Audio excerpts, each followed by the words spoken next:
বন্ধুরা, আজকে তোমাদের শেখাবো শতকরার অঙ্ক। যে ভোটের যে অঙ্কগুলো হয় সেগুলো শেখাবো। এইগুলো পুলিশের এক্সামে ভীষণ আসে এবং প্রত্যেক বছরই পরীক্ষায় থাকে এইসব অঙ্কগুলো। দেখো এই অঙ্ক কীভাবে করতে হয়। বলেছে একটা বিজয়ী প্রার্থী প্রদত্ত ভোটের 62% পেয়ে নিকটতম এক প্রার্থীকে এক প্রতিদ্বন্দ্বীকে 144 ভোটে পরাস্ত করে। ওই কেন্দ্রে মোট ভোটারের সংখ্যা, মানে মোট ভোটারের সংখ্যা বের করতে বলেছে।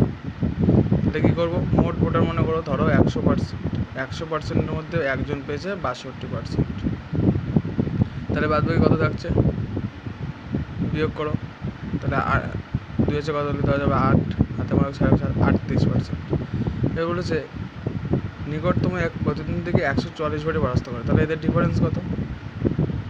ডিফারেন্স মানে এত ভোটে তো পরাস্ত করে, তাহলে এটাও পরাস্ত করতে বিয়োগ করি।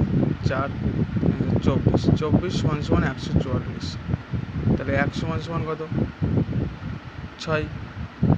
আর তাহলে 100 মোট 100, তাহলে 100 সমান কত? 600। তাহলে এই 600 জন, এটাই মোট ভোটার, এটাই অ্যান্সার। একদম সহজ, দেখলে তো কত তাড়াতাড়ি হয়ে গেল অঙ্কটা।